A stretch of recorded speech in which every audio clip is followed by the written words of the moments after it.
দুটি পাতা আর একটি কুড়ির দেশ, যেখানে সবুজের গালিচা বেছানো থাকে দিগন্ত জুড়ে। চোখ জুড়ে শান্তি আর মন জুড়ে থাকে স্নিগ্ধতা। বলছিলাম প্রাকৃতির রানী শ্রীমঙ্গলের কথা।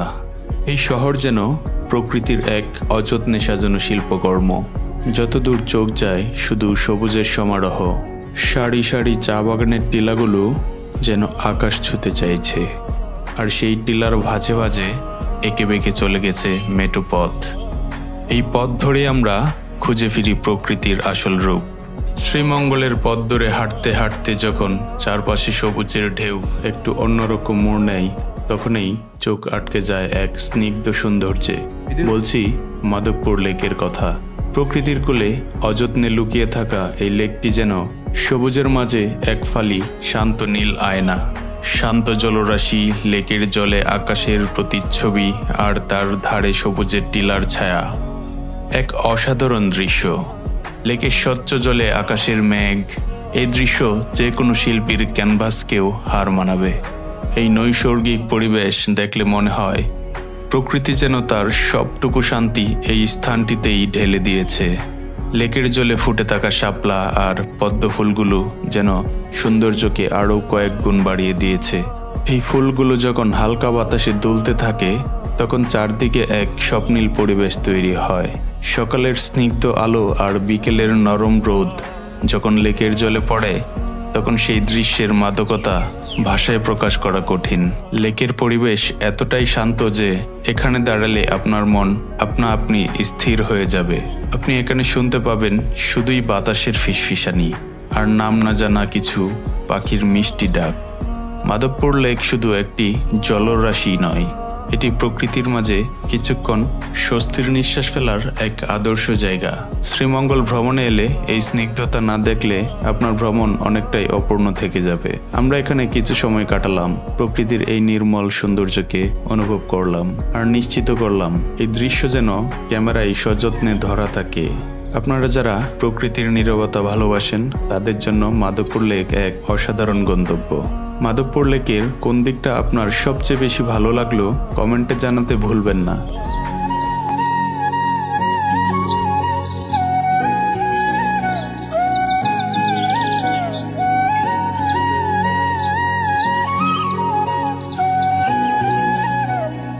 শ্রীমঙ্গলের সবুজের সমারোহের মাঝে এক বিশাল নীল জলরাশি।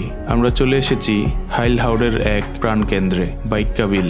এটি শুধু একটি বিল নয়, এটি হলো প্রকৃতির এক বিশাল ক্যানভাস, যা প্রতিনিয়ত তার রং বদলায়। চারপাশে যতদূর চোখ যায় শুধুই জলের বিস্তৃতি, আর সেই জলে ফুটে আছে হাজারো শাপলা।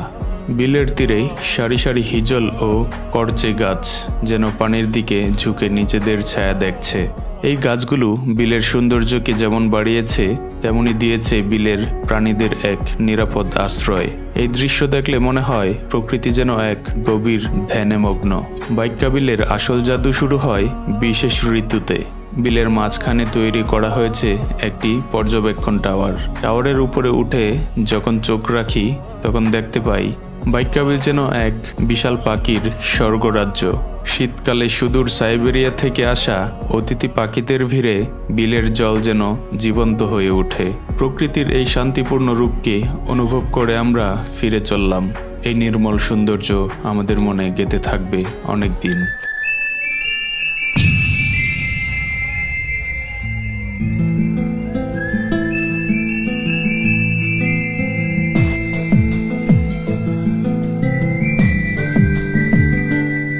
আমাদের এই পুরো শ্রীমঙ্গল ভ্রমণটা আরও বেশি সহজ এবং স্বচ্ছ হয়েছে একজন বিশেষ মানুষের জন্য। তিনি হলেন আমাদের শ্রদ্ধেয় রাব্বানী আঙ্কেল। আপনারা জানেন, বাইক রাইড করে এত দীর্ঘ পথ আসার পর সবথেকে বেশি প্রয়োজন হয় একটু স্বস্তির আশ্রয়।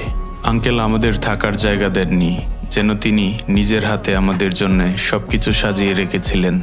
আমাদের রাতে থাকার সুন্দর ব্যবস্থা থেকে শুরু করে গরম গরম সুস্বাদু খাবারের আয়োজন করেছেন। সবকিছুর পেছনে ছিল আঙ্কেলের আন্তরিক সহযোগিতা। এই ধরনের নিঃস্বার্থ ভালোবাসা সত্যিই ভোলার নয়। আঙ্কেলের কাছে আমরা মন থেকে অনেক বেশি কৃতজ্ঞ। আঙ্কেল, আপনি ভালো থাকবেন। আপনার এই আন্তরিকতা আমাদের মনে থাকবে চিরকাল। সময় হলো এবার ফেরার। প্রকৃতির এই অপরূপ সৌন্দর্যকে এবার বিদায় জানানোর পালা। বাইকের চাকা আবার ঘুরতে শুরু করেছে আমাদের সেই কর্মব্যস্ত শহর ঢাকার দিকে।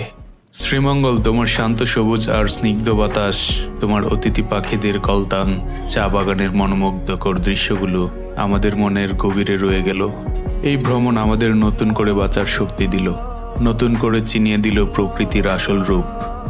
জানি না কবে আবার দেখা হবে, তবে মনে এই আশা নিয়ে ফিরে যাচ্ছি যে ভাগ্যে যদি থাকে তবে তোমার এই সবুজ গালিচায় আমরা আবার ফিরে আসব। ভালো থেকো শ্রীমঙ্গল, ভালো থেকো প্রকৃতি।